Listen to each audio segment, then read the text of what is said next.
Many of us have played Skyrim since it came out back in 2011. From time to time, I even still pick it up myself. And there's tons of stuff to love, but there's tons of stuff to not love. Hi folks, it's Falcon, and today on gameranx, 10 things longtime Skyrim players hate. Starting off at number 10, it's playing Skyrim Unmodded. Even after all these years, the OG game is still really buggy in places. There are bugs present in it now, in 2021, that were there all the way back in 2011 when it was originally released. Of course, there are mods to fix that, but the fact that some issues went never addressed by Bethesda for such a long period of time mean that for a certain group of Skyrim fans, the game is considered unplayable without mods. I mean, it's not really true. The game is fine to play without modding, but for a lot of fans, that is the only way to play. It's no secret that Skyrim has maybe the largest, most active, and probably best modding community out there. Like, if there's one older game that is still around today that's well known for its modding scene, it's Skyrim. They run the gamut from basic bug fixes to total conversions, and there's so much good stuff there that it's kind of mind-boggling. And it's not just like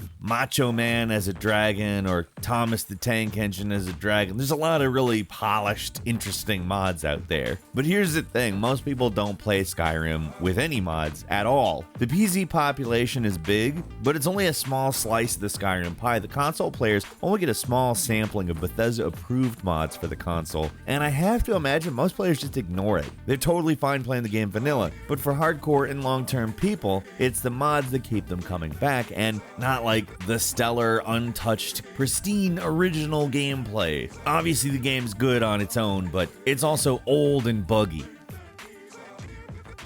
At number 9 is Nazeem. There are a lot of characters people pick on in Skyrim. There's Lydia, Delphine. Probably the most hated NPC of all of them, however, is this dude named Nazeem. A lot of newer players may not even notice this guy. For some people, the annoyance starts almost immediately, but it's longtime players that really have a burning hatred for him. So he basically has one thing that he does. He stands near the entrance in Whiterun, one of the first towns you go to in the game, and says, "Do you get to the Cloud District very often?"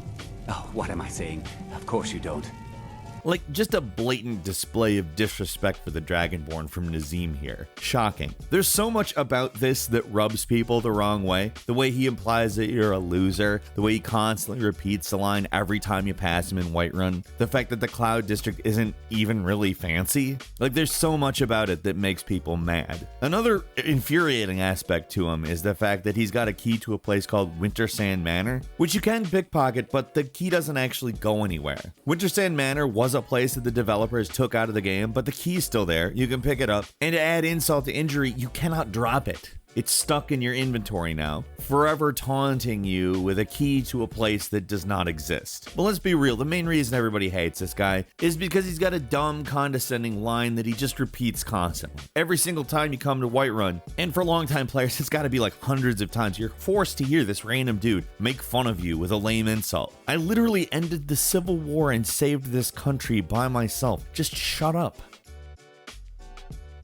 And number 8 is Draugr tombs. Dungeon design in Skyrim can get repetitive after a while, and there's no tile set more common and more hated than the Draugr tombs. These things are everywhere. Many quests send you to explore them, and once you've been to one of them, you have been to pretty much all of them. In some ways, caves are potentially more repetitive, but for whatever reason, the shape and style of Draugr tombs just starts getting really annoying to see. A big part of it's probably the Draugrs in them, which turn into annoying damage sponges at higher levels. To be really reductive, a lot of the quests in Skyrim boil down to go to dungeon, kill a bunch of Draugr, get an item, leave, rinse, repeat. If you do absolutely every quest in the game, the dungeons start to look really samey. There's Draugr, some spiders, a word wall, same 2 puzzles that show up way too often. Hell, even the final dungeon of the game is a basic Draugr tomb with a block puzzle and a claw door puzzle. It's not necessarily that any of this is bad, it's just a case of familiarity breeding resentment. There are too many Draugr tombs in Skyrim, and if you play the game enough, you will start getting tired of them. And number 7 is home decorating. The fact that you can customize the interior of your house is actually an awesome thing in Skyrim. The problem, it comes from when you're trying to put stuff on shelves or move things around while the in-game physics go crazy. There's so many little annoyances when dealing with decorating, and it's something only the really hardcore players who love building up their house and displaying stuff will even start to notice. Well, okay, basically anyone can notice how weird the physics in this game can be at times. Usually it's not that big of an issue though. But if you want to create a space that actually looks really nice, then the whole grab system the game employs goes from being an amusing and janky thing to screw around with to the bane of your existence. You will always be knocking things around, moving stuff you don't want to move, or colliding with things that don't look close at all. Most annoying of all is when the physics just go crazy and all the loose objects in the house just go nuts and fly everywhere, completely ruining whatever it is that you're going for. It's hilarious to watch, but if you're actually trying and not just goofing off, this is beyond annoying. It's another case of Bethesda physics in motion. They can be your funny friend, but also your worst enemy when you actually care. And number 6 is the creepy children. This is something you're probably going to only notice if you go deep into making a family or adopting kids, but the children in Skyrim are super creepy. Like, really creepy. They all look like little clones of one another. They always have that weird blank expression on their face that just makes them look like weird dolls. The creepiest and most bizarre thing about them is when they do animations that aren't built for children, like sitting down in a chair or using an alchemy station, they suddenly transform to having the proportions of an adult. I am not sure what's weirder, when they shrink back to normal when the animation is over, or when they sometimes stay adult size, so now they're a man-sized child walking around town. Either way, not good. And number 5 is Blackreach. Remember this place? It's an awesome idea to explore the first time you get there. There's a real sense of mystery to everything, like you're the first person to have ever entered this unknown and undisturbed place in hundreds of years. But when you have to go through it the second time, or a third, or a fourth, or more, it just goes from being this massive, cool, open area to just another place you have to get through. It doesn't help that the few ways to get there involve passing through some pretty big dungeons on their own, so your inventory will already be full by the time you actually get there. So, like, what are you gonna pick up there that matters? It's not like a universal opinion or anything. A lot of people still really like Blackreach, but there are a ton of longtime players who just find the place bothersome and annoying to go through after a while. Worst of all is that for a lot of people, the feeling of wonder disappeared after actually exploring the place and finding out there's not really a lot of interest to see. There's actually very little to do in Blackreach. Combine that with the size and it becomes a place that's kind of more of an annoyance than anything else, which sucks because, at least to me, it's a really cool looking area and one of the most visually interesting in the entire series.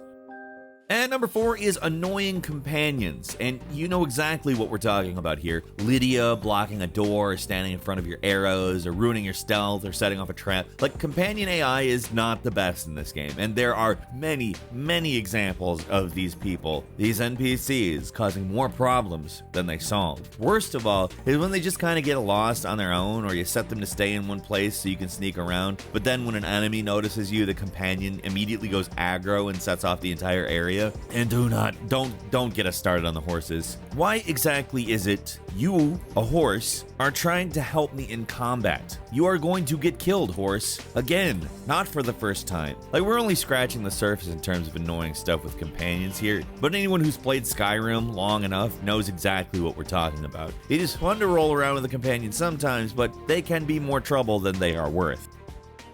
And number 3 is the dragon battles. The first time you actually see a dragon in Skyrim, it's this epic moment. It's awesome. Like, you're eventually going to have to go up against this thing. And when you do manage to take one down, you feel like this legendary hero. But then you fight another, and another, and another, and eventually these fights start to become an annoying roadblock rather than this awesome, memorable moment. Trying to hit these guys while they're flying around is annoying, even if you're like a good archer, and they will spend a lot of time flying around, which is not that bad, but after fighting them enough, those lulls in the battle go from a minor annoyance to a huge irritation, especially if you're in the middle of doing something else. If a dragon decides to attack a town and all the people scatter, you can't interact with anybody until it's gone, so you're basically forced to fight it if you want to turn in some quests quickly. Hell, if all you want to do is wander around and take in the scenery, the annoying screech of a dragon can ruin your nice little nature walk. A huge part of the appeal of Skyrim is actually just wandering around and doing whatever, and anytime a dragon appears appears as a distraction, even if they're not a danger to you anymore. Hell, especially if they're not a danger to you anymore. Like, what's the point? Where's the suspense? There are no stakes. At the end of the day, they can just be kind of awkward to deal with too. Once you get far enough in the game, even the valuables they drop aren't worth the effort, and their bones are so heavy they're not worth hauling around. Play the game long enough, and dragons go from being legendary encounters to annoying distractions. They're just not dangerous anymore, and they just waste your time.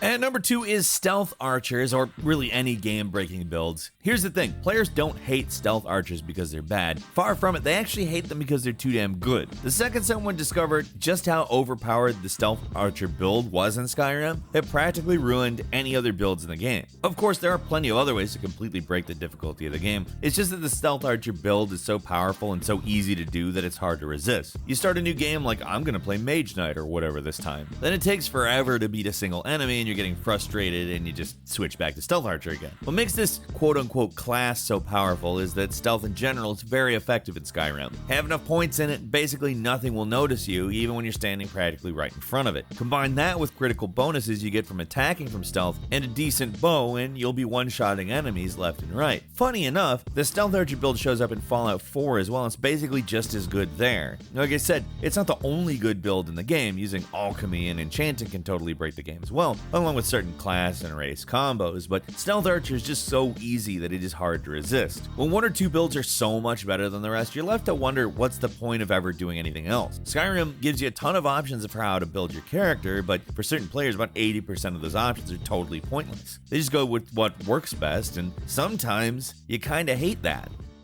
And finally, at number 1, it's trying to get all your mods to just work.